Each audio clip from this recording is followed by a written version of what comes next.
régiment. Quelles mauvaises passions ont troublé son âme de soldat. Je vous le dis tout net, ce sont des questions auxquelles je n'ai pas pu encore répondre pour ma gouverne personnelle. J'ai terminé, Monsieur le Président. Du lendemain, Kessel Raja. Un très honnête homme. Incroyable faiblesse. Après les 3 premiers témoignages, la statue de commandeur n'a pas encore vraiment commencé à vaciller. On attend donc beaucoup de celui qui va maintenant paraître et dont pour une fois, nous avons gardé la mémoire. Léon Blum, 73 ans. Il est le fils de commerçants parisiens aisés. Il a eu une jeunesse de dandy, un peu désinvolte, que ses adversaires lui reprocheront plus tard.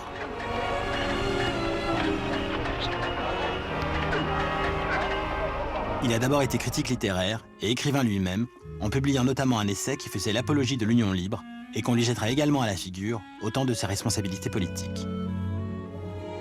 Comme beaucoup d'intellectuels de sa génération, il est venu à la politique et au socialisme via l'affaire Dreyfus et dans le sillage de Jaurès.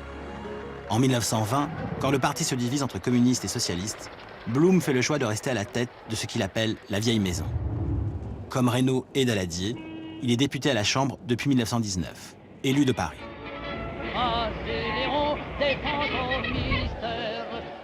Peu d'hommes politiques ont été aussi détestés et insultés que Léon Blum avant-guerre. Toutes les peurs et les haines suscitées par le Front populaire s'étaient en quelque sorte accumulées sur lui. En juin 1936, à son arrivée au pouvoir, les usines en grève avaient été occupées par leurs ouvriers. Et la police de Léon Blum n'était pas intervenue pour les chasser. Au contraire, il avait donné raison aux prolétaires puisque son gouvernement leur avait aussitôt accordé la semaine de 40 heures et des augmentations de salaire de 7 à 15%, ainsi que les 2 premières semaines de congés payés. Les vacances payées accordées par notre gouvernement ont rendu cette année aux plages de France toute leur animation d'autrefois. Et pourtant, on aurait tort de se fier à ces images en pensant que toute la France nageait dans le bonheur à l'été de 1936. Une bonne partie de la population était révulsée par cette révolution douce, dans laquelle elle voyait le début du collectivisme. L'alliance de Léon Blum avec les communistes, qui réclamaient des soviets partout, l'agitation quotidienne de la rue, la révoltait.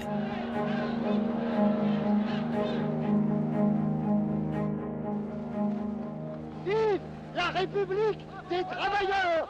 Vive la liberté! Vive l'unité prolétarienne sans laquelle aucune victoire n'est possible!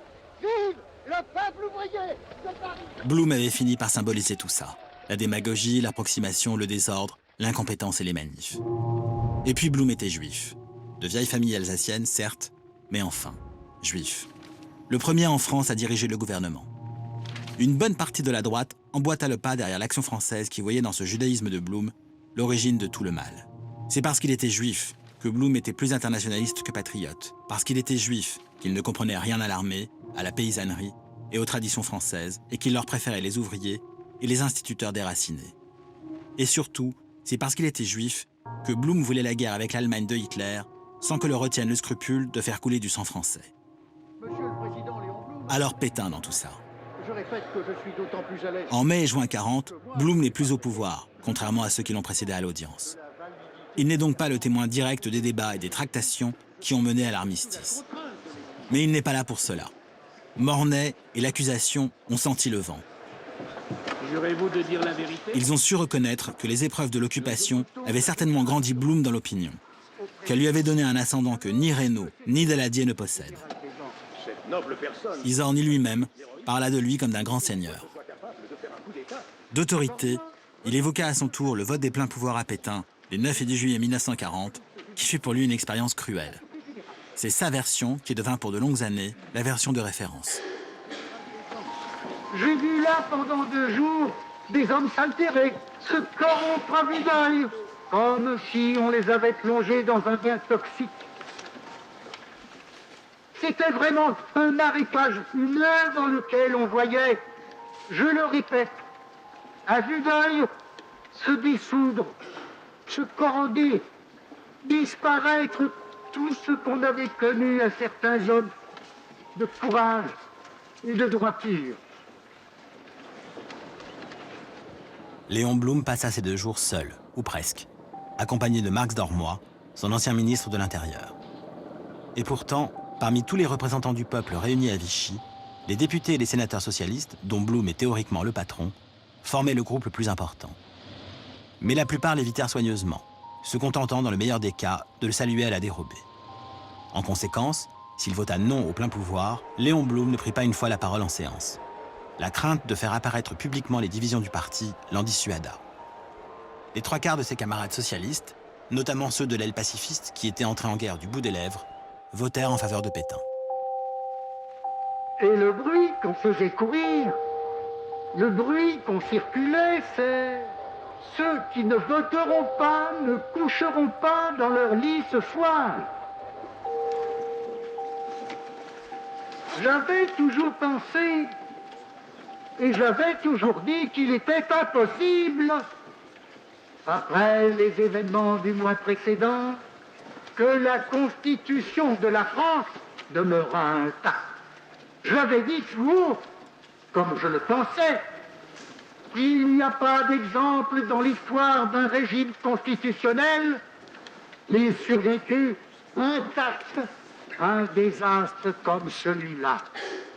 Mais ce dont il n'y a pas non plus d'exemple dans l'histoire, c'est un pays modifiant sa constitution en présence de l'ennemi, pendant qu'il était occupé par l'ennemi, et sinon sous la pression directe de l'ennemi, du moins pour s'aligner avec les institutions de l'ennemi. Quand j'ai vu Chautemps pour la dernière fois dans un couloir, je lui ai dit « Alors, quoi? C'est la fin de la République ?» Il m'a dit « J'en ai peur. »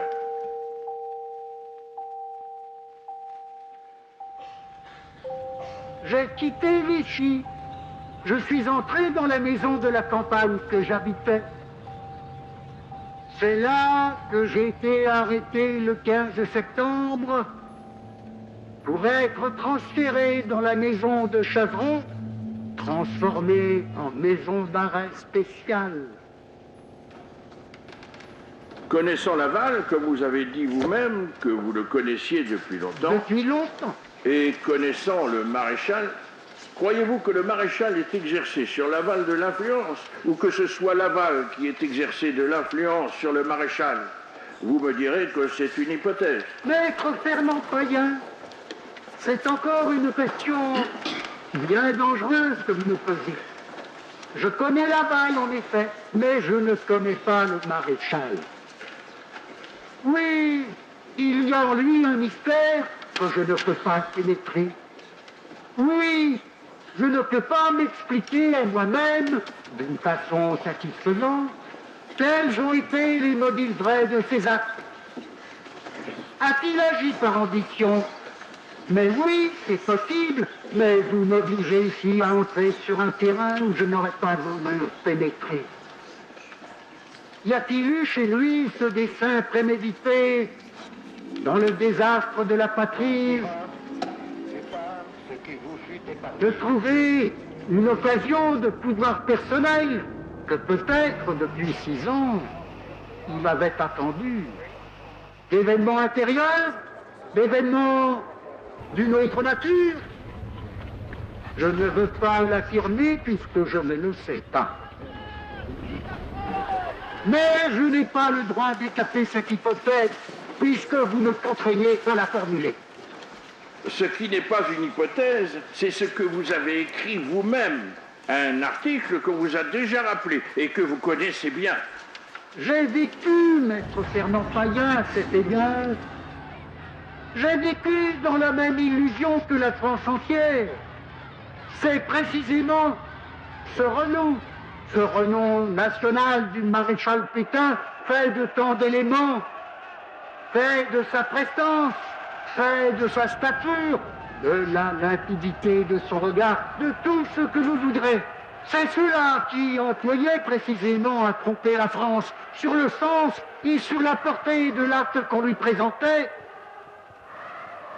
et l'enveloppant précisément de cette fausse apparence, de ce faux prestige d'honneur, alors qu'on conduisait le pays à la honte. C'est cela, précisément, pour moi, qui est l'essentiel dans ce procès.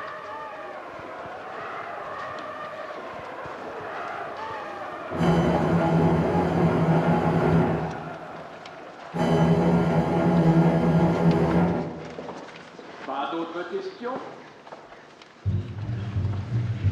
Blum marqua des points pour l'accusation. Kessel fut subjugué.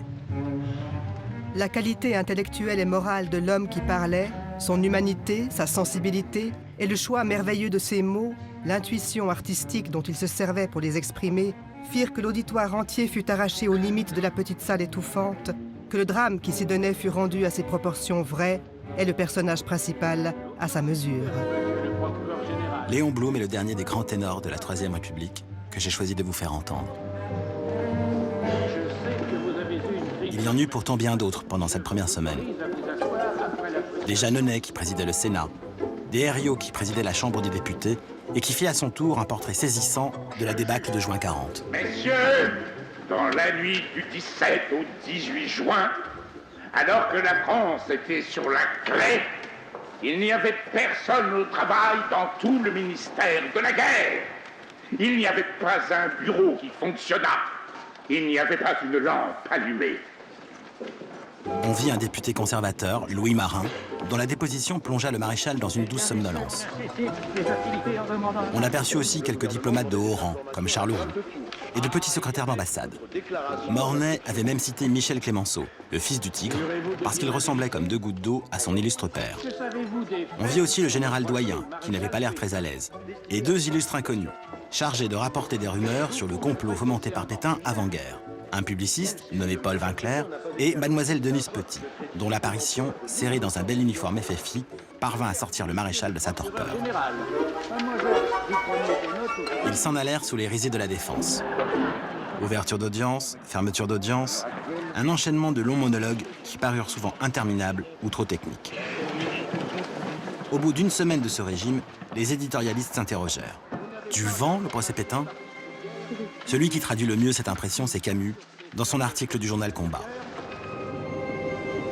Quand le premier dimanche le procès fait relâche, c'est lui qui dresse le bilan et qui dit nettement que l'accusation a déçu. Qu'en faisant défiler tous ses témoins prestigieux pour faire et refaire l'histoire de l'armistice ou du 10 juillet 1940, on est en train de passer à côté de l'essentiel. Après une semaine, on n'a pas encore abordé les choses qui fâchent, celles que nous reprochons 70 ans plus tard au maréchal. La vérité reste tout entière à établir. Il s'agit d'établir si Pétain a servi l'Allemagne, si sa politique a renforcé les chances de la guerre hitlérienne, s'il est responsable des déportations, tortures et fusillades, s'il a été enfin, qu'il l'ait voulu ou non, le serviteur de l'ennemi et l'agent de ses infamies. Or, il ne reste rien dans la besace du procureur général. En réalité, André Mornay n'a pas bien travaillé. Dès après-demain, ce sera à la Défense de faire défiler ses témoins et eux seront solides. On attend notamment le général Végan, gravement mis en cause par Reynaud et qui n'a pas l'habitude de se laisser offenser. Mornay donne l'impression d'avoir préparé son procès comme s'il était joué d'avance et qu'il obtiendra, dans tous les cas, la tête du maréchal.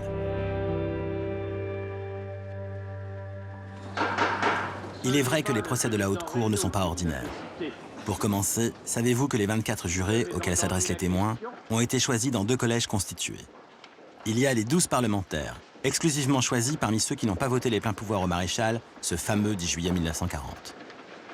Et il y a les 12 jurés résistants, choisis dans une liste préparée par les organisations représentatives de la résistance. C'est donc un jury partial et qui s'assume comme tel. Ça, c'est le volet officiel. En coulisses, Gaston Palevski, directeur de cabinet du général de Gaulle, se rend au palais de justice fréquemment, afin de s'assurer de la loyauté des jurés. Pierre Bloch, qui siège dans le jury des parlementaires, est la courroie de transmission des souhaits et des inquiétudes du pouvoir. Pierre Bloch a rejoint de Gaulle à Londres. Il a été un dirigeant du BCRA, le service de renseignement et d'action clandestine de la France libre. Il a suivi le général à Alger pour devenir son commissaire adjoint à l'intérieur. Il lui revient donc d'exercer son ascendant sur les autres jurés. Comme la loi interdit à Mornay d'ajouter en cours de procès de nouveaux noms à sa liste, on a obtenu du président Mongibaud qu'il use de son pouvoir discrétionnaire pour interroger les témoins imprévus, chargés de donner ce qu'on appelle, en langage judiciaire, des impressions d'audience. Il est temps que le procès commence. Je me souviens des jours anciens et je pleure et je m'en vais au vent mauvais qui m'emporte.